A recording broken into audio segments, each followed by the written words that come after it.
You ready? Ready when you are. I'm ready. We're all ready.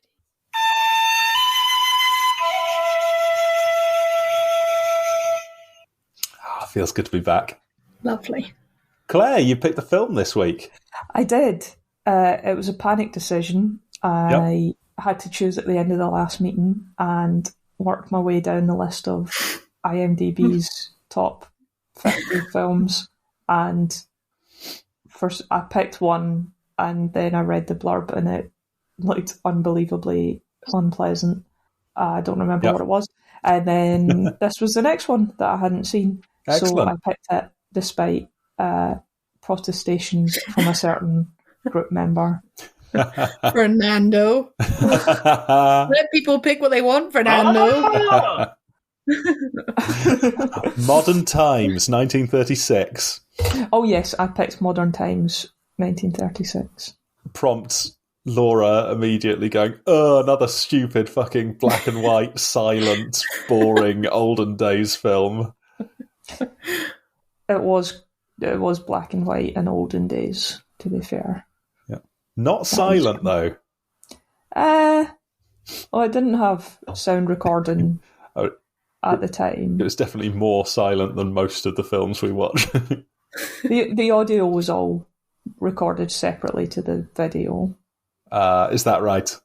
I think so. I don't think there was any audio that was concurrent with what was happening on the screen. Well, let's think. We saw the guy on the view screen saying, Sector number 5, work faster. I thought that was synced with his lips. Certainly they'd been able to do that for about 10 years, hadn't they? Yeah, maybe. Yeah. Sorry, maybe we should do the whip round, should we? Yeah. Yes. What did you think, Michael? Oh, I absolutely want to hear what Laura thought first. Oh, I was going to build up to Laura.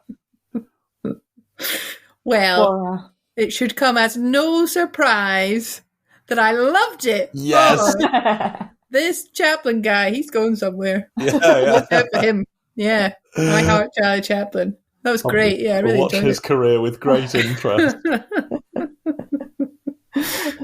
Charles Chaplin? Charlize?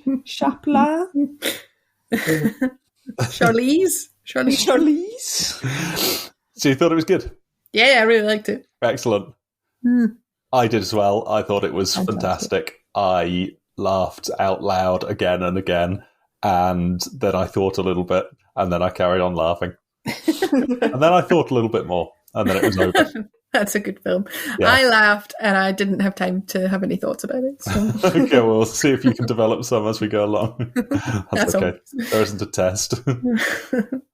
Fernando? Yeah, I thought it was good, especially the second half. I must confess that the first half was a little maybe introductory, but then when Elle came into the picture, I really liked her, and when the two storylines were combined, I think that was my favorite. But yeah, overall, I thought it was good. Excellent. I think we might have a clean sweep. Brilliant. Yeah. I enjoyed it. I thought it was funny. I thought it was entertaining. Good film. Political. Certainly was. Yeah, there was a lot of subtle commentary, wasn't there? It was wasn't too in your face about it all, was it? Wow, yeah. I love Charlie Chaplin now. He's so cute. Yeah, he was brilliant, wasn't he? Very likeable. I worry with stuff like this when it's sort of old and silent and funny makeup and stuff that it's going to be a bit weird and a bit scary, like clowns or whatever. But he was just great. Yeah. What a odd-looking man. Yeah. Just his body. I mean, he can do strange things with his body, but... Yeah, it was like he was born to play comedy roles, right? To be this funny man. And he just played that so well. So I understand this was the final film with the Tramp, and he played that character quite a lot in his earlier films. So So that this was its last outing. Yeah. And apparently it's best received, at least according to the list of films that Claire's working through from the top down. I hadn't seen any Charlie Chaplin films before, but I think I will watch more. Excellent. As a result of this. Me too. I was really pleased with this. He wrote it and directed it and wrote the fucking music. Wow. This man could do everything. Talented man. Yeah, brilliant. I've just never seen someone perform that kind of physical comedy so well. Every scene he just had, he was doing the funny bit, and then there'd just be all these little side bits, like bit that just for half a second he'd just play really weirdly, and I'm trying to think how to describe it. Like he'd make you laugh in between the funny bits. That doesn't make sense. Yeah, but it does. I know what you mean. It's like the laughs just came so fast. They were like the main jokes in the scene as written, and then the way he played it just made you laugh at extra times as well, just from his reactions and the way he'd do stuff. It was just great. It was like his body didn't have any bones or something, or too many bones. I couldn't figure it out. Just his body shouldn't move like that. It's just so fun. Just immediately I was captivated by how it was moving. And what a genius move to have those weird shoes just turned out like a little penguin. It was so good. Yeah, it was just a mess, wasn't it? Brilliant. Where did it come from? Yeah, I'll admit I went into this with some prejudice. What were you worried about? I'll hold my hands up. Just, it was quite a long time to, I just have that stigma of silent black and white films, don't I? I'm a heathen. Yeah. You didn't get a lot out of Nosferatu, did you? I really didn't, no. And I thought, comedy from the to be fair, when I even though we keep saying it's from 1936, I didn't click that it was quite that late. I thought it was earlier, like the late 20s or mid 20s or something. Well, this is well observed. He was when films were shit, Okay. You thought it was going to be like In the Wake of the Bounty. So, yeah, exactly. Yeah. I just couldn't imagine that they would have any humour that I would find amusing. Yeah, okay. In 2024. So there's no way that's going to have held up, translate. But what do I know, eh? Yeah. Dumb bitch, that's what you call me. Wow. Yeah, but just as soon as it started, I really liked it. Didn't take long. Right from the start. Pretty much. They showed those sheep, and then it cut to those men, and it was that funny little music sort of bubbling along. I was like, oh, this is it. See, that's what I mean. This is quite good. You might not have picked up on this, but again, very subtle. I think he was implying that the men were like the sheep. Oh, I see. I was waiting for the sheep to come back this whole time. It was just a question posed at the beginning. What does the sheep mean? Oh, did you think it was a movement from like agrarian economy to an industrial economy? Right. I think you're too harsh. You're calling this a heavy-handed metaphor, are you? Yes, like the whole film. I mean, clearly we could see. I mean, it was called Modern Times, wasn't it? It was meant to. I think metaphor is a stretch. Yeah, it was it had a point to make, didn't it? Yeah. But I thought that compared to some films a lot of films I've seen that are trying to make a point, he really didn't labour it too much. He, every scene you could say this is like what it's trying to say about society. But within that, he was just clowning around and joking and having a good time. There was something to keep you going through it. It wasn't like every second he was like banging on about, oh, you see how rough it is for the workers. He was just like, yeah, look, here's a stupid situation. Isn't society ridiculous? And now, enjoy yourself for 10 minutes. And I really respected that. I thought that was good.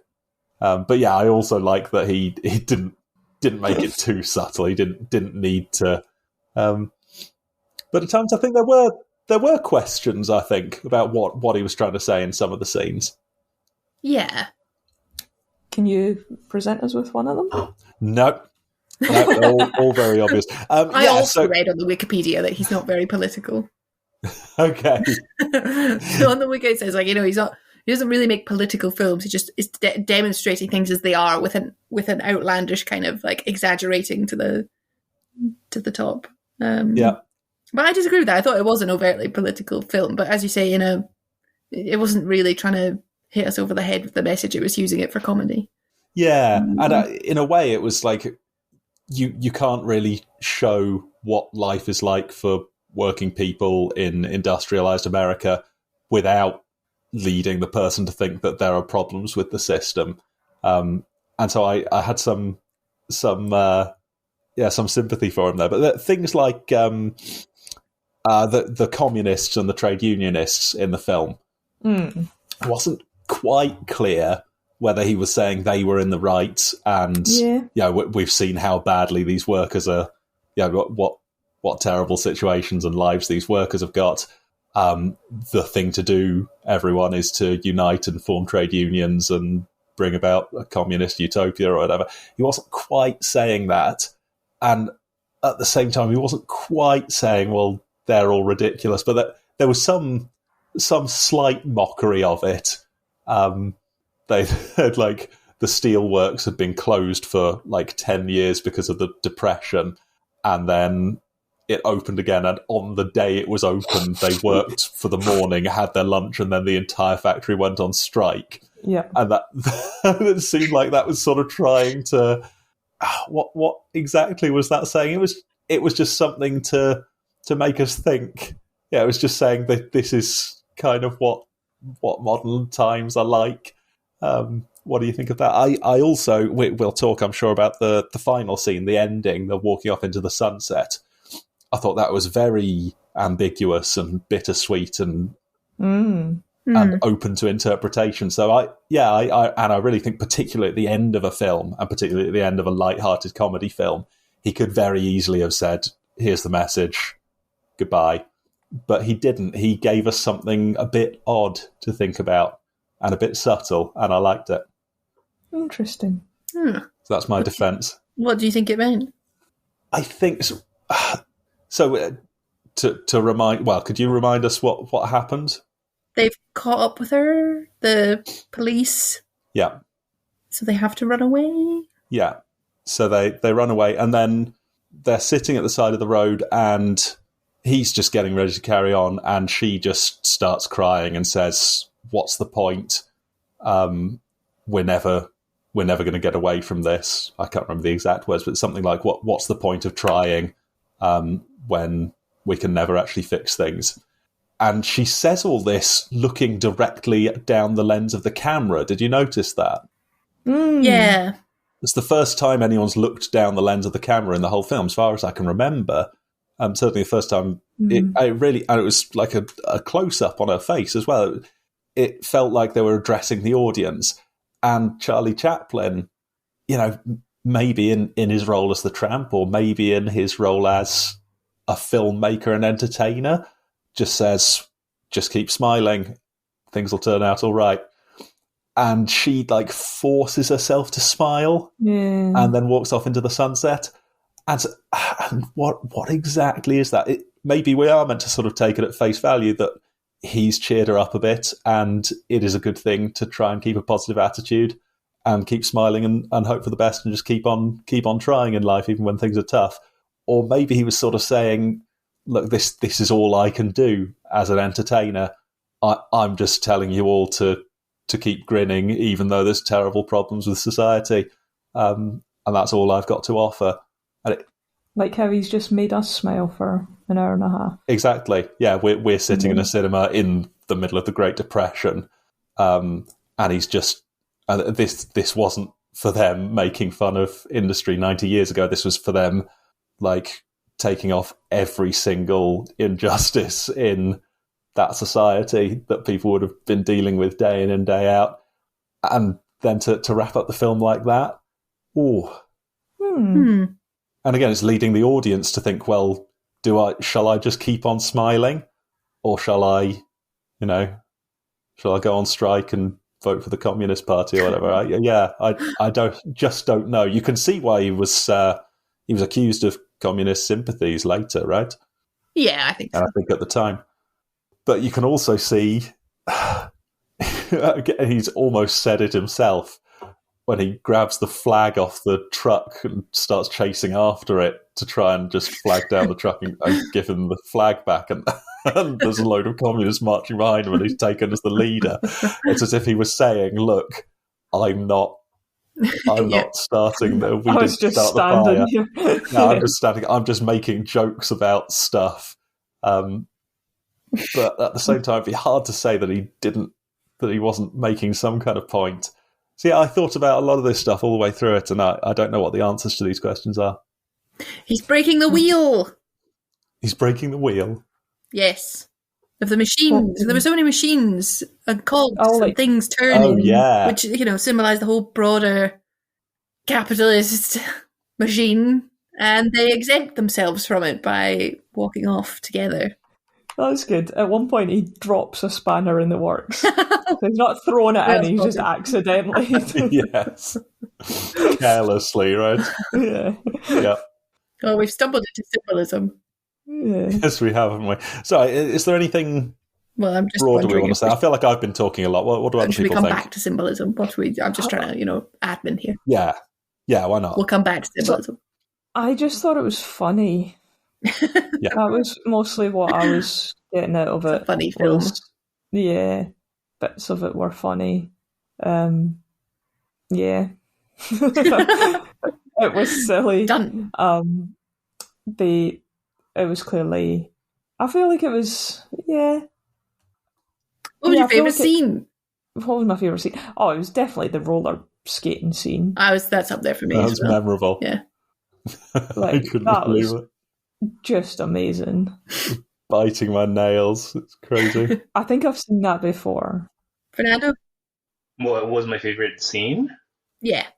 I know which was my favorite joke. Maybe that's also my favorite scene. So when Charles Chaplin says, I'll get a home.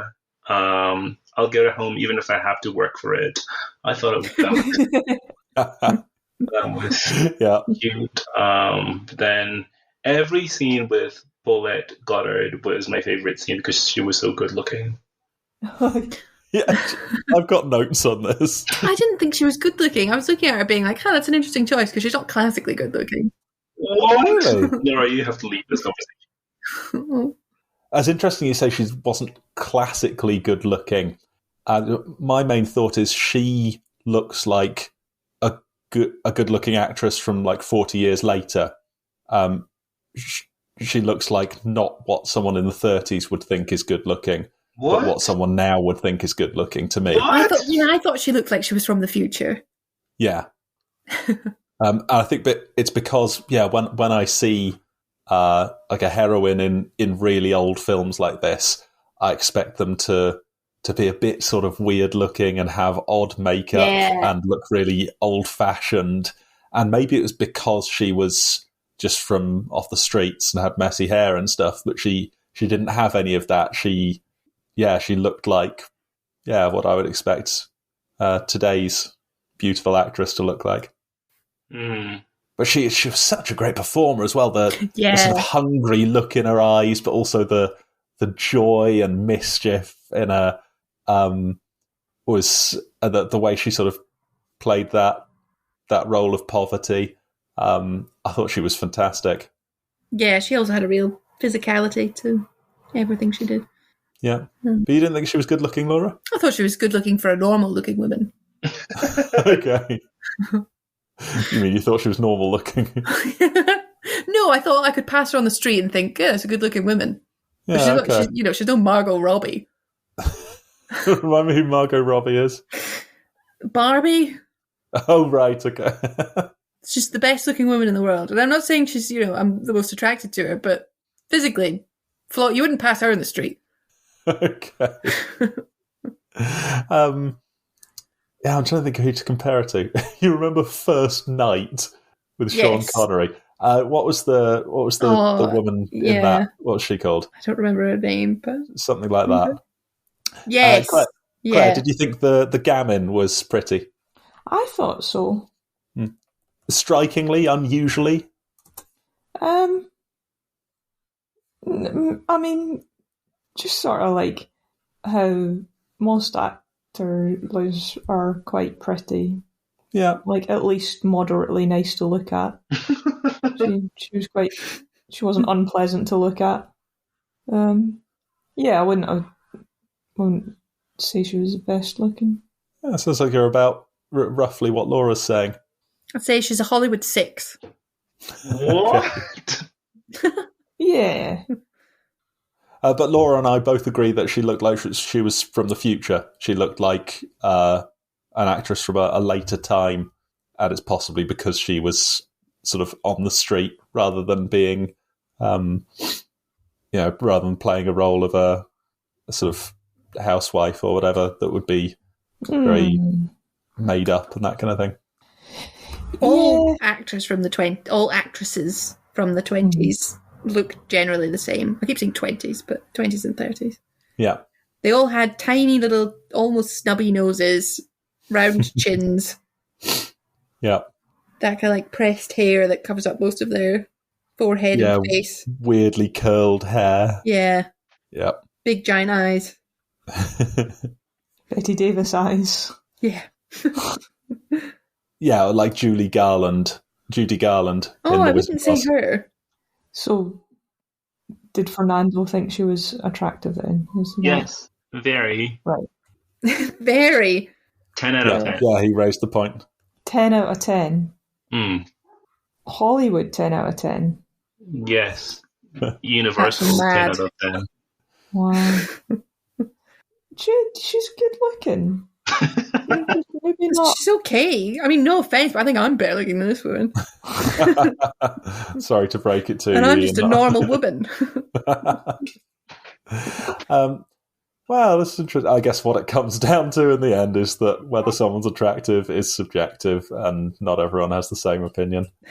So I've just learned that Charles boring. Chaplin was married to this woman. Oh. Yeah. For like 6 years. They both have like... And then they divorced and both remarried like twice. That's nice. But apparently she was in The Great Dictator with him as well. Ah, that's the famous one, isn't it? Is that his most famous film? I think that or this, yeah. Yeah, okay. That's the one I've heard of. Yeah, okay. Yeah. He's a looker. You looked at his Wikipedia page. Who? Charlie Chaplin. Charlie Chaplin. Oh, yeah, I saw that. He looks weird, doesn't he? No, look at the picture from the early 20s. Yeah, that's for me. That's like that's the male equivalent of this category that Laura's just sent us a photo of. Looks odd. I think it's the hair. Dashing hair. He looks sort of pampered. That sort of expression where they widen their eyes and they sort of purse their lips a little bit.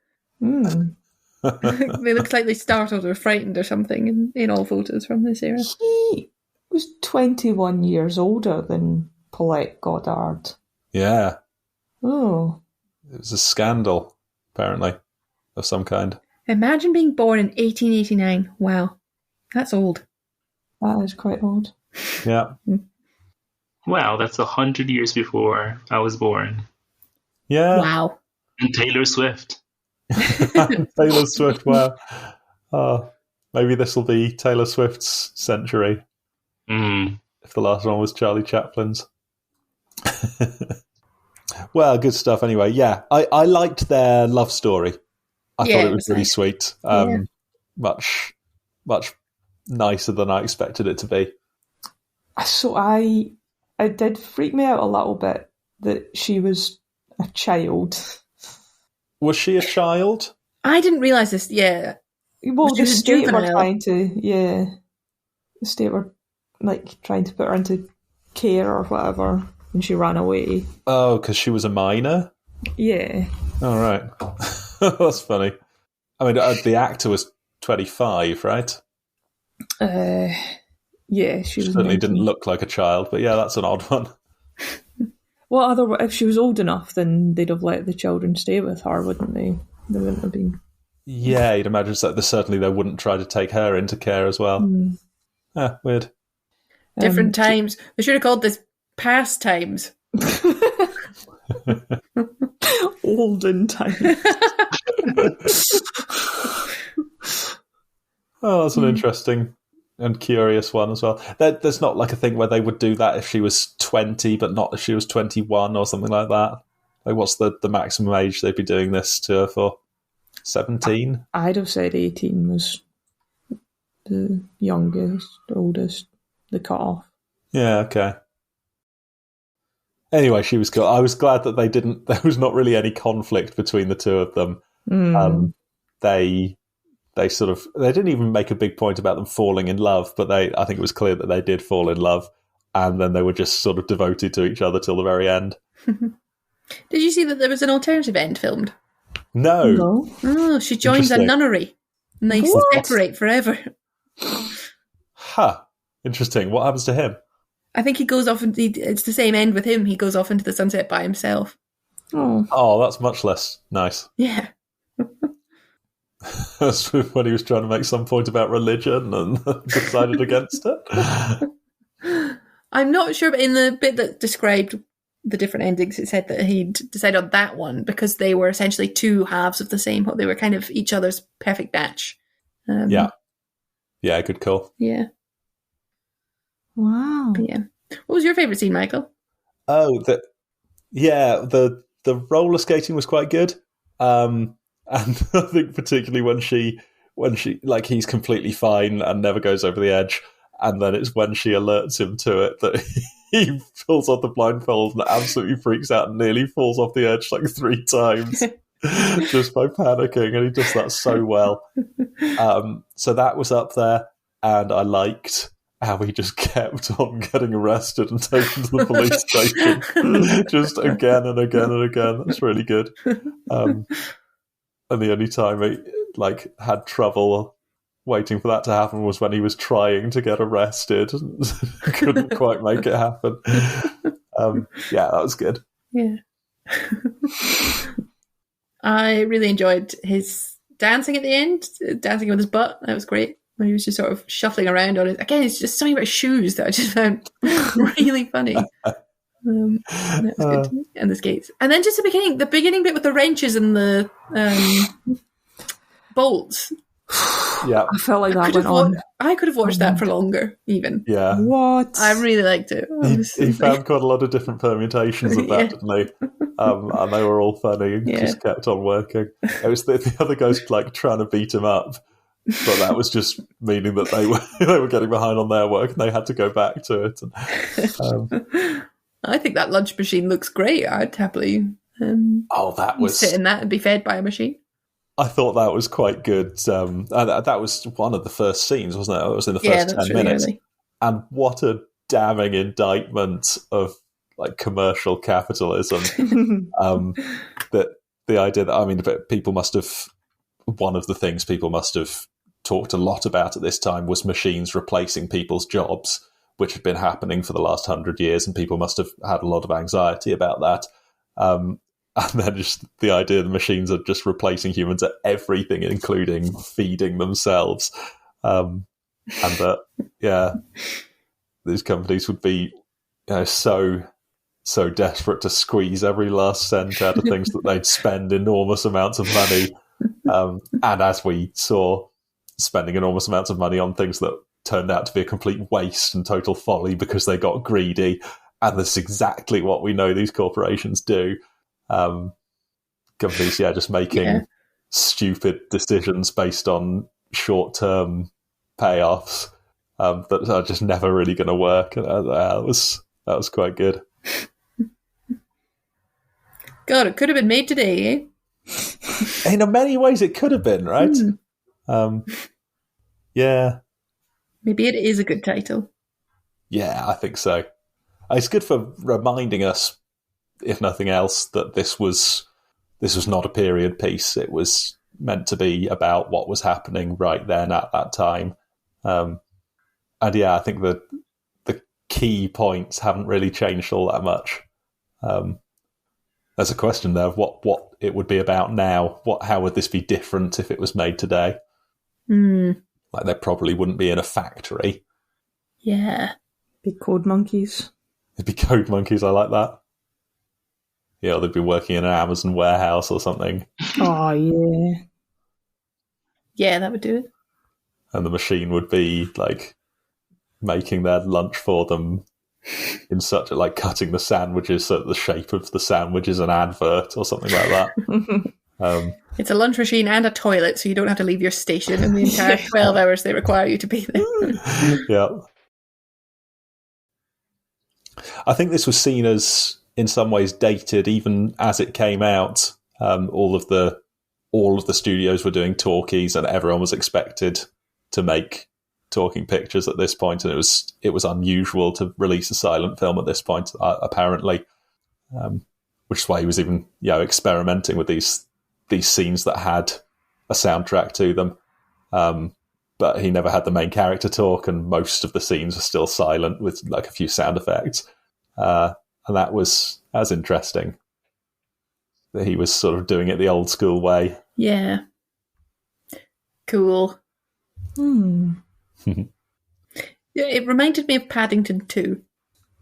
Oh, what's that? Have you seen Paddington 2? I have. And just the scrapes, just this innocent guy who's just bumbling along and being like, oh no, there's been a misunderstanding, now he's in prison. Oh, there's a chase scene. Yeah, okay. Oh, there's a bit of, Yeah, do you know what? There's something in that.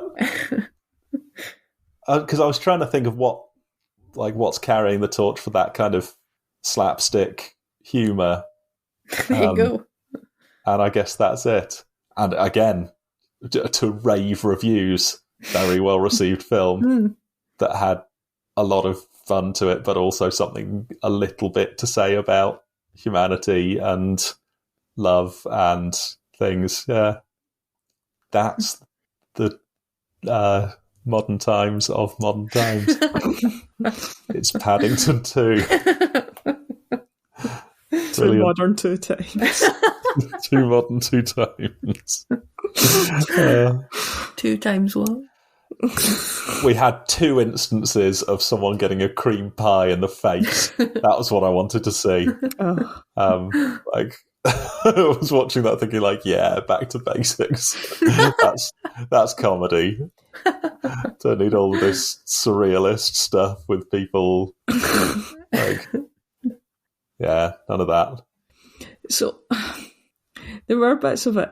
I think this was the same issue we had watching Halloween, where it felt like a lot of cliches and you knew what joke was coming, but this would be the first time that had happened. The audience weren't sitting going, right, just get to the point.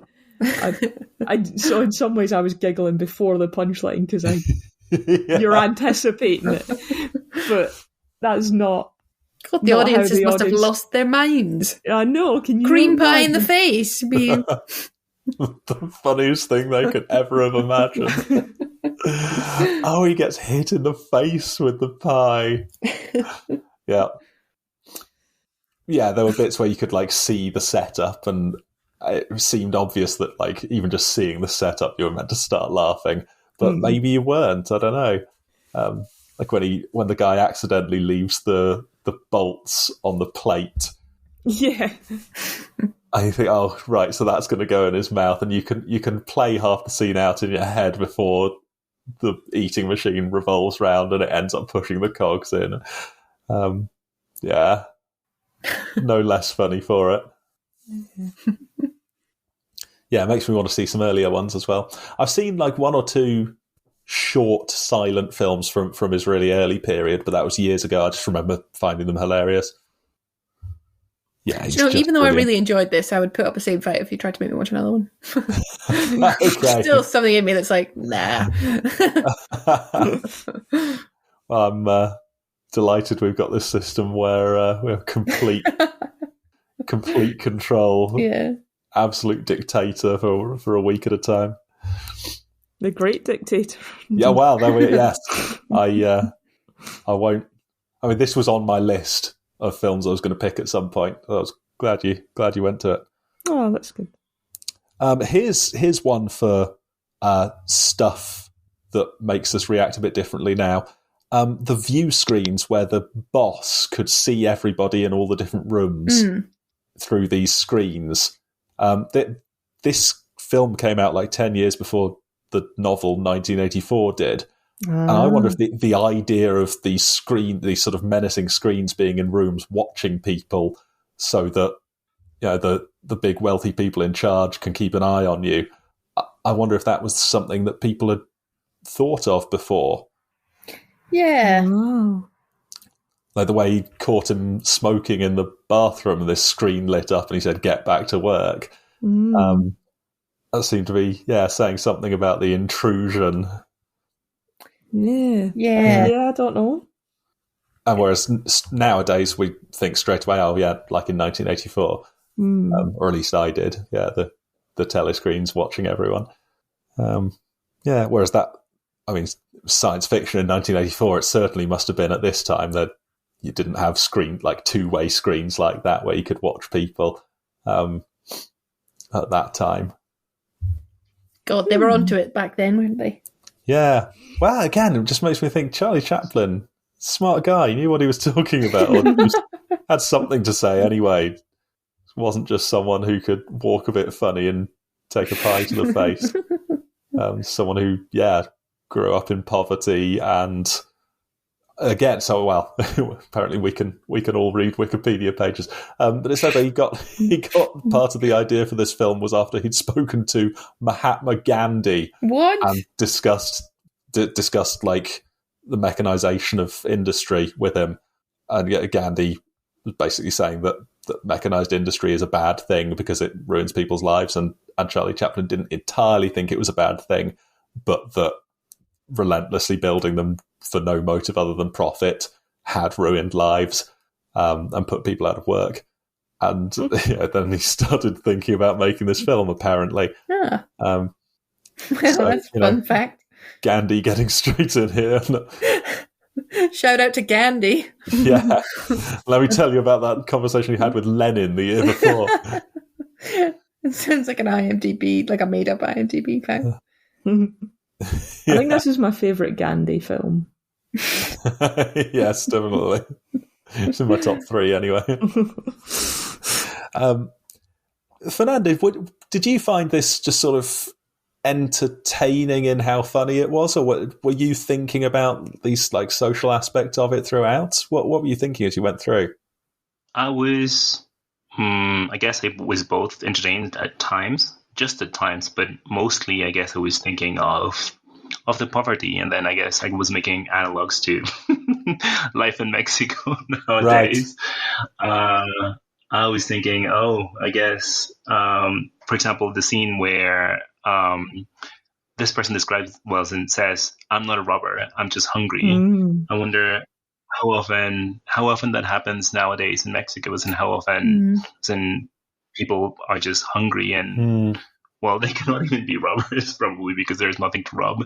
But yeah, I guess it was just making comparisons to the United States in 1920 and live in Mexico in 2024.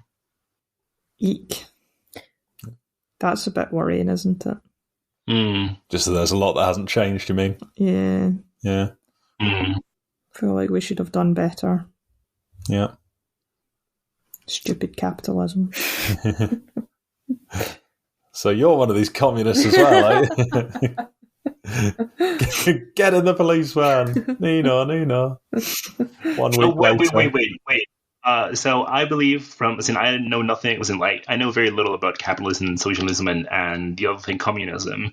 But what I've read from I guess from the internet, probably Wikipedia, is that nowadays, apparently, this is what my understanding is, that there's no economy that is like 100% capitalist, nor an economy that is like 100%. I don't know the difference between socialism and communism. Like, I'm going to say 100% communist, but there's, apparently every country in the world is like what is termed a mixed economy. So maybe it's just the matter of trying to find the correct or the appropriate balance between capitalism and communism, socialism. Yeah. There's something in that, I think. Yeah, in fact, I think almost everyone would agree with you there. It's about finding the right balance, and what people who complain about stupid capitalism are people who want the balance to be a bit more social, and people who complain about the bloody commies taking all of our money want it to go a bit more the other way. I don't know, man. You should follow Navarra Media. They're pretty communist. I don't know what that is. It's just a news site. Left-wing communist news site. It's very anti-capitalism. Oh, so they want an absolute 100% one way? Well, pretty much dismantlement of, capitalism. Don't think... It's not... You can't reform it or just improve it. It's got to go. Yeah, just personal property needs to be abolished, and... There's no ethical consumption in capitalism. Exactly. But this is just what Fernando's saying, right? There's also no such thing as complete capitalism. Yeah. But yeah, some people favour an entirely Marxist state, don't they? While some people also seem to favour a completely capitalistic state with essentially no social government. Yeah, I mean, it would also... I think what people don't realise is that something like that would have no restrictions on trade or industry. So there'd be no rules about sending children up chimneys or just anything really. The balance is definitely somewhere. As soon as you as a society decide on rules of engagement, then it's not purely capitalist. Yeah. And almost nobody would, although I'm sure some people, but almost nobody would want to go completely. There's no rules about anything in the economy. Yeah. Wonder what Charlie Chaplin thought. Wonder if he had a decided view. We'll never know. I guess not.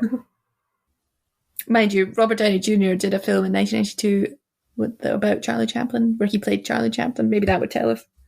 Oh, we should watch that. We should have watched that for research. Yeah, I'm sure Robert Downey Jr.'s got the lowdown. Was that before or after jail? He got even to jail.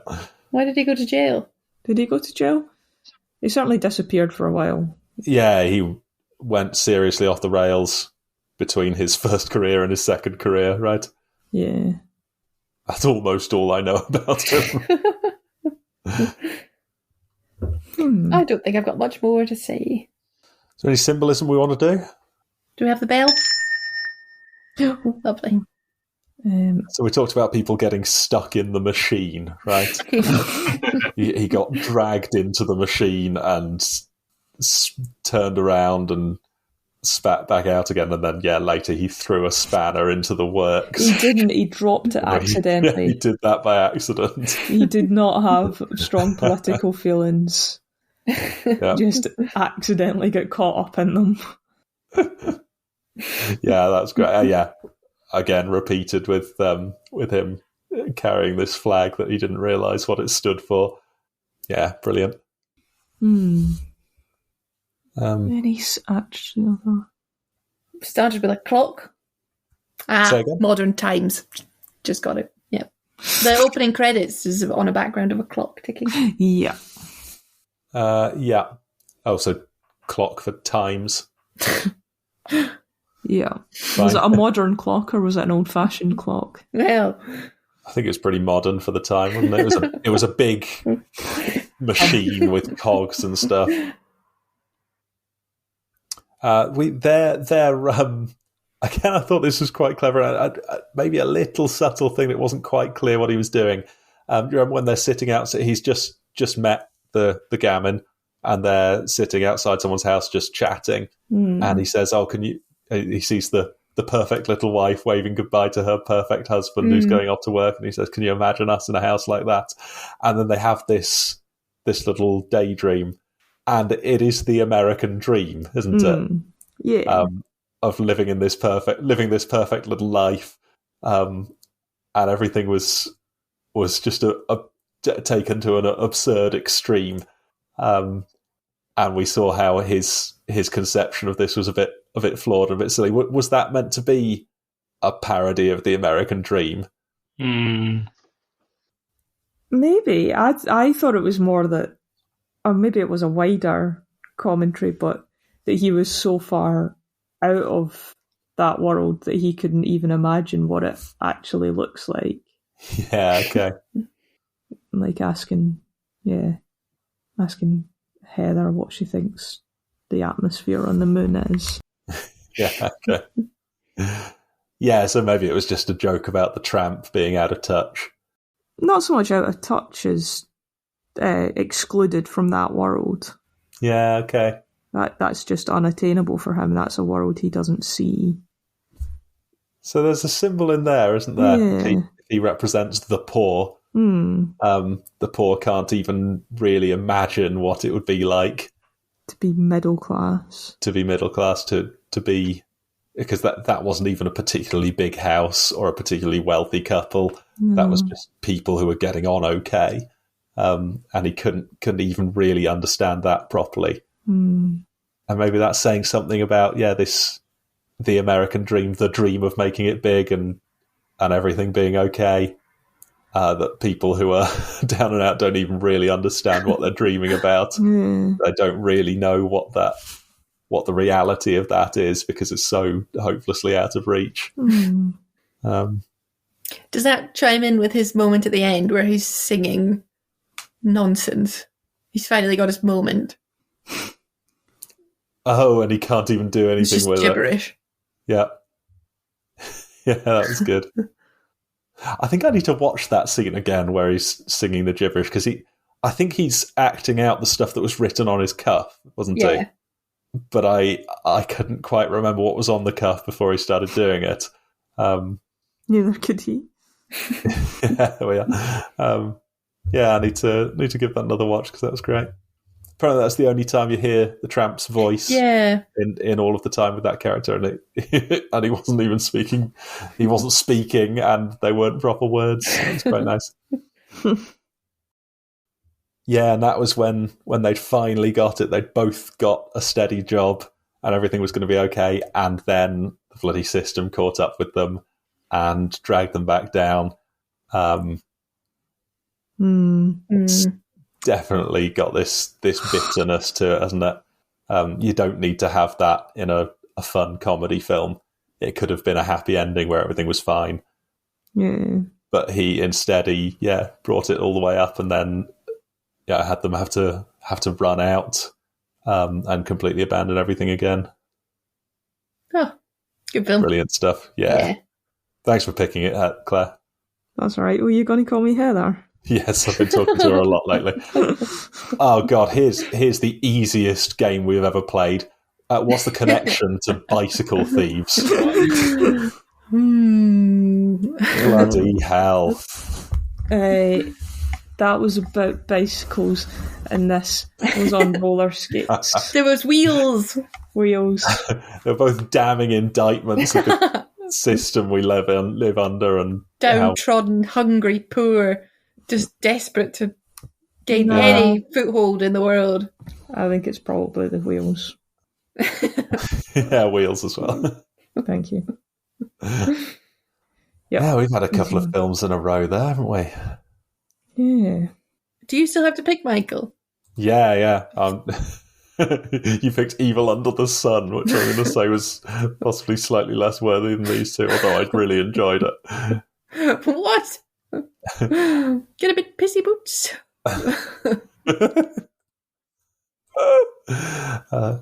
And my pick, I really don't know which way it's going to go. So Ooh, how exciting. I don't think I have any other thoughts. I liked it when he sprayed the guy who arrived in the van to pick him up from the hospital with oil in the face. Yeah. It was very naughty. It was funny. Yeah, there's a lot of spraying with oil, wasn't there? And I also like when he accidentally sent the boat off into the water and everybody was just looking shocked and horrified. That's another highlight. Yes, he actually just got his coat and walked off, just assuming he was going to be fired. Right, that's great. Terrific. That was really good. I think I liked one of the memorable bits for me was when he'd crushed the pocket watch and it was completely flattened and like 5 times the diameter it was to start with, and he was still listening to it and trying to claim that it was still working.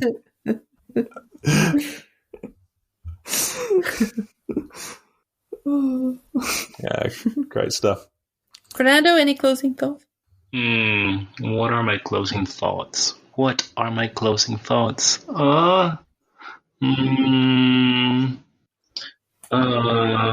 I can share my closing thought while you think of yours, yes, please. Fernando. Yeah. If you want.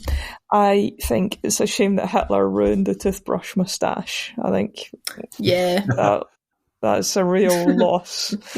Yeah, I think we need to take it back, don't we? Yeah. That's probably why he made The Great Dictator, just as a little revenge. This guy pinching his look. That was just absolute quality, yeah. Real shame. Fernando? Well, my closing thought is I'm glad that they had tamales in the United States in 1920s. When Charles Chaplin goes to the cafeteria, one of the signs on the wall says tamales 15 cents. And I was like, oh, I'm glad they have them there. That's a good point. Something we could all be grateful for.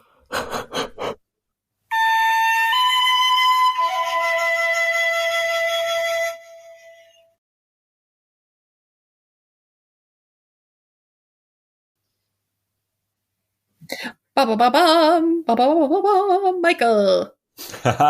Do I have a film for you? Now, I said this could go either way, and that's not because I haven't chosen. It's because I don't quite know what this film's going to be like. Ooh. This is a film called Victor/Victoria. Ooh. That's Victor Victoria, 1982. Okay. I haven't seen it, and I'm hoping for the best.